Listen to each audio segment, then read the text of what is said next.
la pantalla perfecta, profesora, ¿verdad? Perfecto. Entonces, bueno, fíjense. Eh, Muy bien, entonces, bueno, vamos a comenzar hoy, como les dije, con el último contenido del curso de electro que tiene que ver con campos variantes con el tiempo y ecuaciones de Maxwell. Bien, fíjense, hasta el momento nosotros hemos desarrollado tres contenidos. Bien, en el primer contenido estudiamos los campos producidos por las distribuciones de cargas en estado de reposo. Bien, y esos campos los estudiamos utilizando las ecuaciones integrales de Maxwell para el campo electrostático. Fundamentalmente la integral de campo, la integral de potencial y la ley de Gauss del campo eléctrico. Bien. Luego abordamos un segundo contenido en el cual seguimos haciendo el estudio de los campos electrostáticos producidos por las cargas en estado de reposo, pero utilizando otra técnica matemática denominada la técnica del potencial o la teoría del potencial.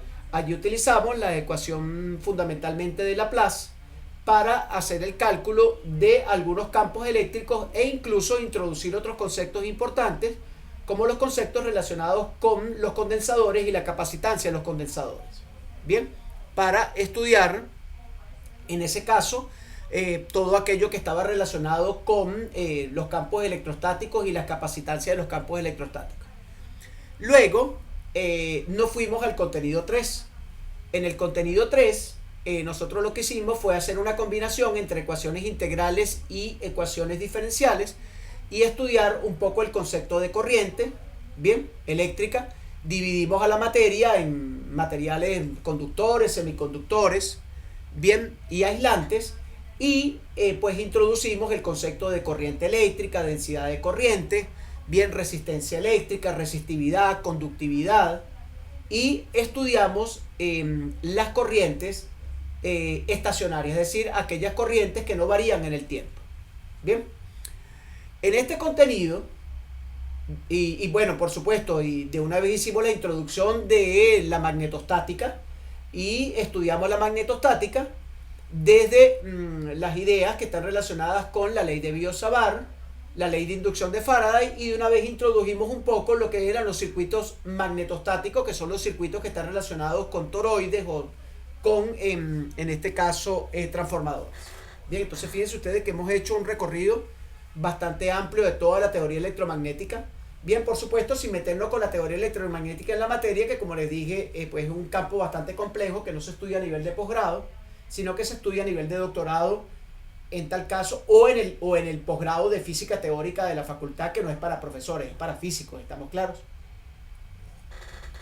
Muy bien, en eso se puede profundizar un poco más adelante en cualquier materia de estas que nosotros hablamos de tópicos, que son materias de la maestría, que son electivas. Bien, pero eso lo podemos discutir más adelante. Bien, entonces, bien, el contenido número 4 es un contenido donde ya nosotros abandonamos los conceptos de campos estáticos y de campos estacionarios y pasamos a estudiar los conceptos de campos dinámicos. Bien, las ecuaciones de Maxwell que están relacionadas con los conceptos de campos dinámicos son dos ecuaciones fundamentales, que son la ley de inducción de Faraday y la ley de Ampère-Maxwell. Bien, para la ley de inducción de Faraday vamos a introducir unos nuevos conceptos que tienen que ver con la inducción o con los campos inducidos, con los campos autoinducidos y con los campos inducidos mutuamente.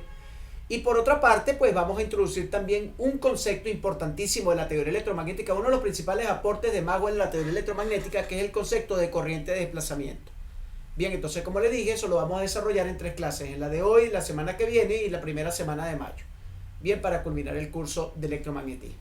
Entonces vamos a trabajar con esta primera parte hoy.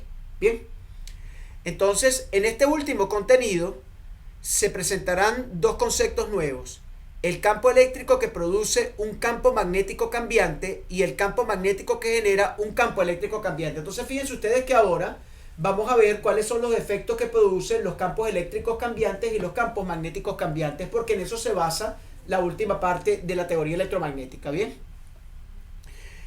el primero de estos conceptos es el resultado del trabajo experimental de Michael Faraday. Y el segundo, y el segundo concepto tiene que ver con los esfuerzos teóricos de Jean-Claude Maxwell. Bien, la introducción del concepto de desplazamiento eléctrico a la teoría electromagnética, bien, prácticamente fue una corrección a la ley de Ampère.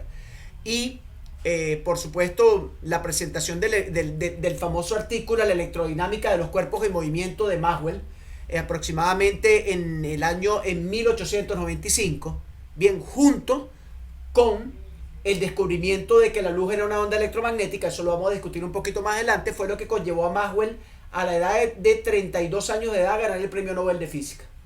Bien, lastimosamente Maxwell históricamente muere a los 33 años de edad, se supone que era una leucemia lo que lo terminó matando, y yo me imagino, no, bien, qué hubiese ocurrido con la teoría electromagnética o hacia dónde hubiese llegado Maxwell si Maxwell hubiese llegado por lo menos a los 80 años de edad. Es decir, Maxwell murió a los 33 años de edad. Imagínense si Maxwell hubiese muerto a los 88 años de edad.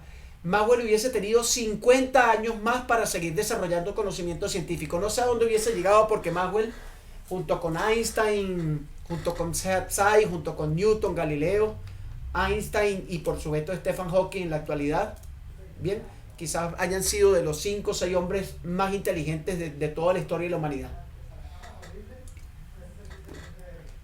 La historia de Maxwell es bien interesante porque la historia de Maxwell, fíjense, Maxwell prácticamente toda su educación la desarrolló en su casa porque por supuesto desde pequeño sufría una enfermedad que para el momento era una enfermedad que no estaba muy bien determinada.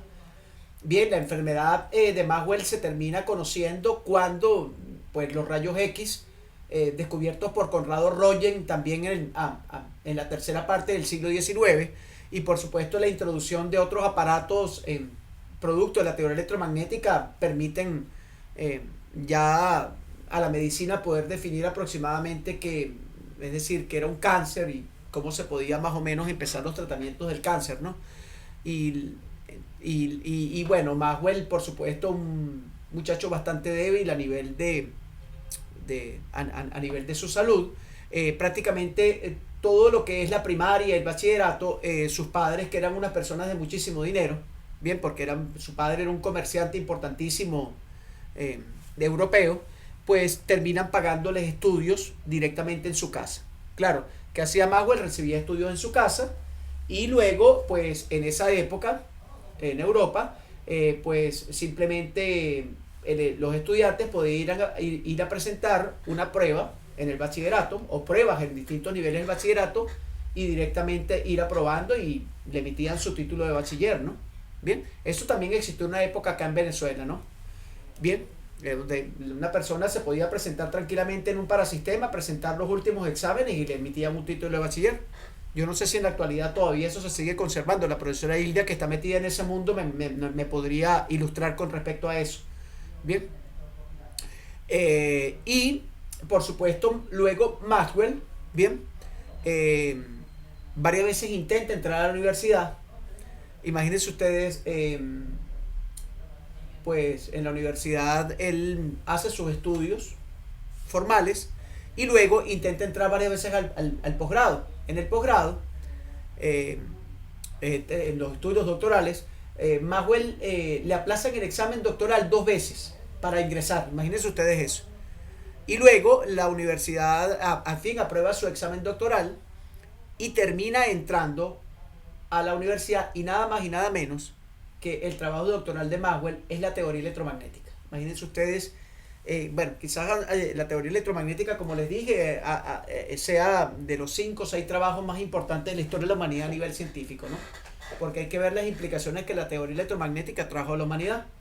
Entonces, bueno, más o menos esa fue la vida de Maxwell. Murió, como les dije, prácticamente ya casi para cumplir 34 años.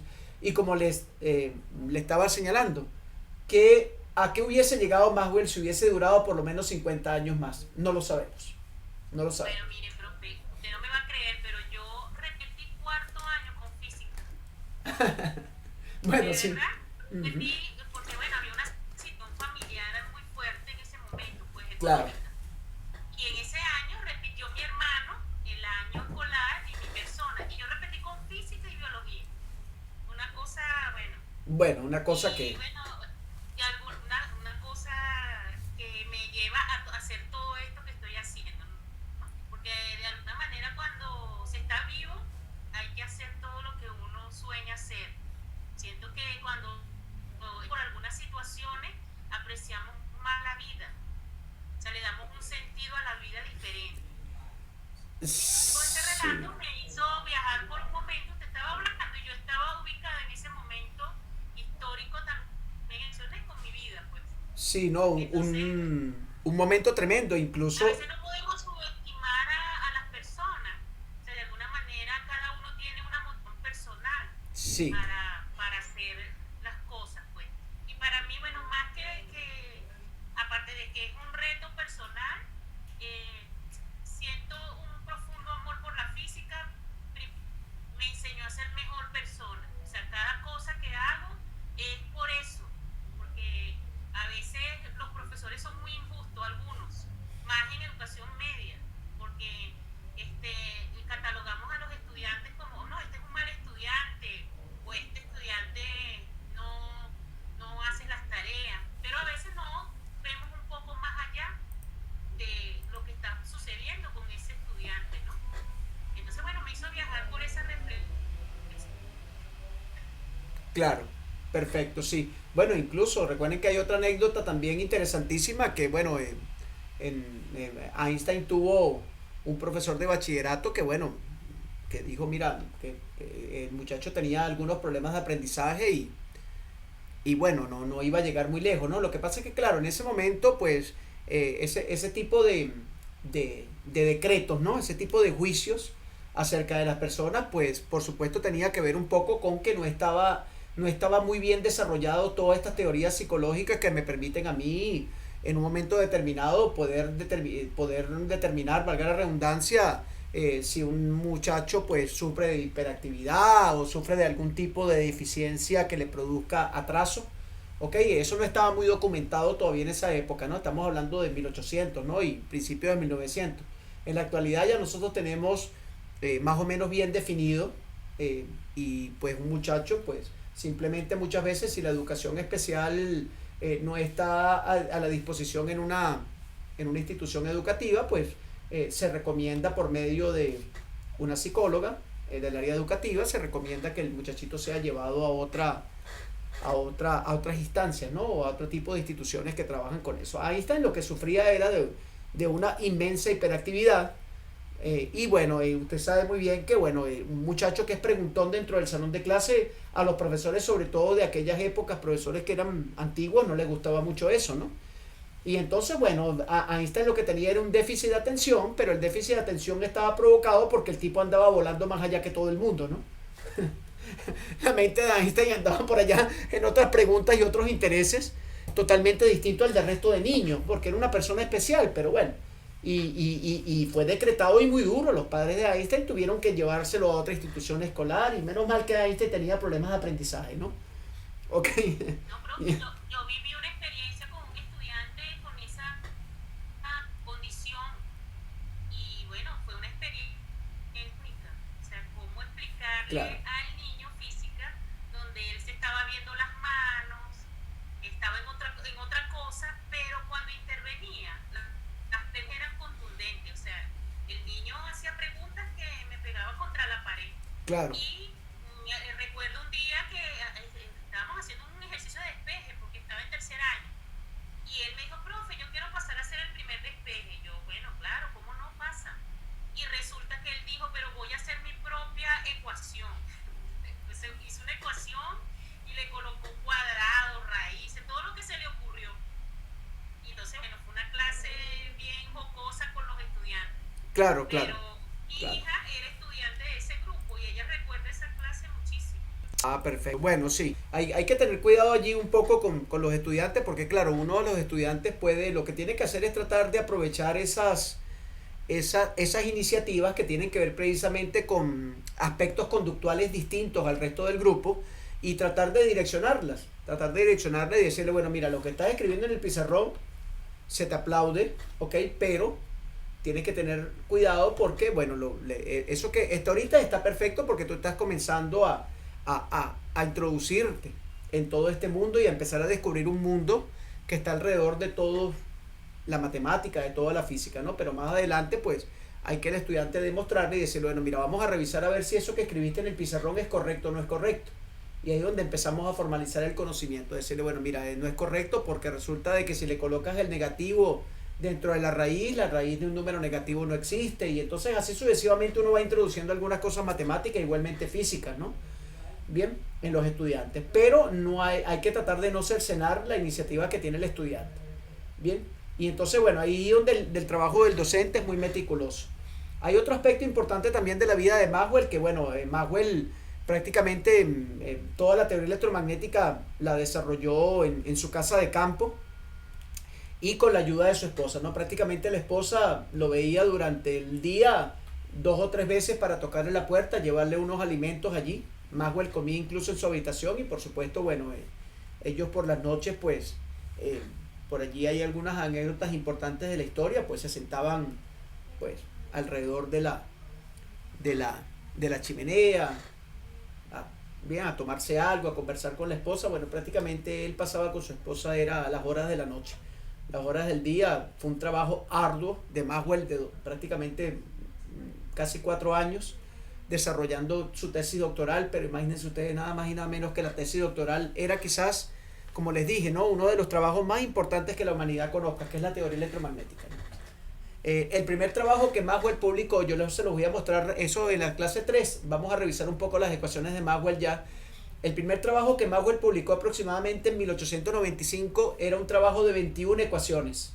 Bien, luego publica en 1905 aproximadamente un segundo trabajo, paralelo con la revolución científica de Einstein y de los cuánticos. Publica un segundo trabajo donde reduce las 21 ecuaciones a 3 ecuaciones. Y luego, los matemáticos modernos del siglo XX, pues trabajan sobre las ecuaciones y le agregan las ecuaciones, pues algunas reducciones matemáticas importantes, algún trabajo matemático, y las ecuaciones terminan siendo las 4 grandes ecuaciones que nosotros conocemos. Así que cuando uno las 4 ecuaciones de Maxwell las observa, bien, nosotros vamos a comentar algunas cosas en esa última clase que tienen que ver con la belleza de las 4 ecuaciones, porque hay que aprender a contemplar la belleza de las 4 ecuaciones de Maxwell, porque en esas 4 ecuaciones hay un mundo bárbaramente complejo, pero a la vez también sencillo. Un mundo muy abstracto, pero a la vez muy conectado con los eventos cotidianos, porque prácticamente en esas 4 ecuaciones se encuentra toda la época moderna. La electricidad, los motores, bien, las telecomunicaciones, los aparatos médicos, y allí se encuentra prácticamente, todo gira en torno a la teoría electromagnética de Maxwell prácticamente. Todas las comodidades de las cuales nosotros disponemos en la casa, desde lo más sencillo que es la luz eléctrica para nosotros, que cuesta tanto producirla, eso es una cosa que no se le enseña al muchacho en bachillerato, hasta lo más sofisticado que tenemos a nivel de telecomunicaciones. Bien, entonces hay que aprender, y ese componente histórico es un componente histórico que es importante decírselo al estudiante, porque muchas veces el estudiante se queda por allí y dice, bueno, el profesor me enseñó la ley de Coulomb, pero ¿para qué sirve eso? ¿Qué significa? O sea, hay que tratar al estudiante de irlo introduciendo en ese mundo, de conocer los aspectos históricos de las teorías, de cómo esos hombres pasaron parte de su vida, incluso en etapas muy complicadas, ¿no? Etapas muy complicadas de enfermedad, de problemas familiares, de problemas políticos, de problemas religiosos. Casi todos los científicos han vivido por eso, porque son seres humanos normales y corrientes. Y un poco irle apartando esa imagen al estudiante, porque el estudiante piensa en el científico, el estudiante piensa en el físico, en el matemático, en el químico, como seres sobrenaturales, que solamente hay un pequeño grupo sofisticado sofisticado a nivel mental, bien, o un pequeño grupo selecto de personas que son capaces de graduarse de físicos, de químicos, de biólogos. Entonces, bueno, empieza a girar todo un ocultismo alrededor del científico que no tiene ningún sentido. Porque entonces prácticamente el estudiante dice, no, chico, ¿para qué yo voy a ponerme a estudiar ciencias? Eso es una cosa tan compleja que de 1000 se gradúan solamente 1. Entonces, bueno, eso ha sido una especie de dogma que se ha generado alrededor de la ciencia y es un dogma que ha apartado precisamente a los estudiantes de seguir carreras científicas, ¿no? Cada vez en la Facultad de Ciencia de las universidades venezolanas y en las universidades del mundo hay menos estudiantes de física, menos estudiantes de química. Y por supuesto, eso repercute altamente también en la formación de profesores de las áreas de ciencia, porque en el pedagógico ya prácticamente nos estamos quedando sin estudiantes. Bien, y en el posgrado pues hay pocos. Entonces, bueno, eso tiene que ver mucho con eso. Entonces, bueno, una de las cosas que la maestría trata de hacer es tratar de hacer que el profesor que se está formando en la maestría se forme también no solo en el aspecto de aprender física, un poco más de lo que aprendió en el pregrado, meterse también en el mundo de la investigación, sino también pues ir generando un conjunto de mecanismos que le permitan pues utilizar esos mecanismos en sus clases cotidianas, en la educación media, para generar programas de motivación para el estudiante. Bien, enseñar al estudiante que el físico no es ese tipo de bata blanca con el pelo alborotado, bien, como que no come, que no vive, que no tiene esposa, que no tiene hijos, que no hace deporte, que no hace nada, sino que prácticamente pensar que, bueno, es un extraterrestre, ¿no? Entonces, nadie quiere vivir una vida de esa manera, ¿no? Mostrarle el lado de la física, que es el lado que vale, que es el lado de la física utilizada para la vida, la física utilizada para nosotros cada vez tener una vida más cómoda, bien, y no pues enseñarles ese lado de la física que se viene enseñando a nivel de bachillerato, que es el lado de la física abstracta, difícil, que nadie es capaz de alcanzarla, y eso es lo que hace que el estudiante simplemente pues no, vea la física como algo que es inalcanzable, ¿no? Entonces, esa es una cuestión importante que hay que tratar de ir mejorando, ¿no? Y precisamente los cursos que estamos viendo y los cursos que van a ver más adelante ustedes que están ahorita en su proceso de comienzo de la maestría, tienen que ver un poco con eso. Tienen que ver un poco con eso. Y es cierto, profe, que el docente fue fundamental. No, En mi fundamental, caso, fundamental. con un profesor de cuarto año y quinto, y fue mi tutor. Bueno, nos encontramos de nuevo, ¿no? Una historia así, y he hecho recordar todas esas cosas, pero él juega un papel fundamental. Ese profesor que te dice, tú puedes, vaya. Entonces, no nada persona, no por estas científicas, de hecho, tengo compañeros que son químicos era una educación un poco más fuerte que la de ahorita, pues. Claro, Pero el profesor juega un papel fundamental. Decía, no voy a graduar en física, no es imposible, no puedo. Pero después, bueno, fui descubriendo cosas en mí a través de otros profesores también que fueron viendo en mi bien. persona, ¿no? Claro, claro, por Pero supuesto. estaba de esas áreas. Ahorita estoy reto de nuevo porque estaba fuera de aula de ese 5, pero me lo estoy disfrutando. Realmente. Claro. Bueno, un poco, bueno, como les dije anteriormente, bien, los dos conceptos importantes, que es el concepto de inducción y el concepto de corriente de desplazamiento, uno introducido por Faraday y el otro introducido por Maxwell, conforman lo que sería este contenido 4 que tiene que ver con los campos variantes, ¿no? Un campo variante en el tiempo es pues un campo que está descrito por una ecuación diferencial, bien, dependiente del tiempo. Entonces vamos a ver nosotros acá las ecuaciones de Maxwell un poco, primero en su forma integral y luego en su forma diferencial, para aprender un poco a cómo trabajar con ellos de la forma integral. En la forma diferencial, trabajar con las ecuaciones de Maxwell pues es algo bastante complejo porque hay que colocar allí problemas de frontera con condiciones de frontera de Robin, con condiciones de frontera mixtas, y estamos hablando de que para poder abordar problemas de esa naturaleza ameritamos obligatoriamente del estudio de un método matemático. Bien, entonces, ¿qué ocurre? Trabajamos con las ecuaciones de Maxwell, que tampoco es tan sencillo, pero sí es más factible desde el punto de vista del conocimiento matemático que poseen ustedes y el conocimiento matemático que poseen normalmente los estudiantes de esta maestría. de introducir, por supuesto, pues las ecuaciones integrales de Maxwell para hacer algunos cálculos allí, ¿no? Entonces, la ley de Faraday, ¿no? En términos del campo, se puede decir que un campo magnético que varía con el tiempo produce una fuerza electromotriz capaz de producir una corriente en un circuito cerrado adecuado. Una fuerza electromotriz no es otra cosa que un voltaje procedente de los conductores que se mueven en un campo magnético o de campos magnéticos variantes en el tiempo. Bien, que serán definidos más adelante. Entonces, fíjense, esta ecuación que tenemos escrita acá en la diapositiva es la ecuación número 32 de todas las ecuaciones que venimos viendo en estos 4 contenidos, ¿no? Si uno saca una cuenta, más o menos 8 ecuaciones por contenido, por supuesto, ¿no? Esta ecuación es la forma diferencial más sencilla de escribir la ley de inducción de Faraday. Bien, donde la parte izquierda de la ecuación está relacionada directamente con el efecto que produce la variación del flujo magnético, en este caso con respecto al tiempo. Bien, entonces, fíjense, está bastante interesante la cuestión, porque déjenme ver si yo puedo ver acá una de las simulaciones. Déjenme mostrarles un momentico acá. Déjenme ver si la simulación, perfecto, aquí está. Una simulación bastante sencilla, pero que nos puede ilustrar un poco la ley de inducción de Faraday. Bien,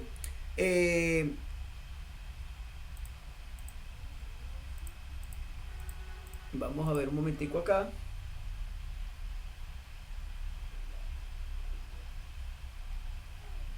Sí, vamos a esperar que cargue.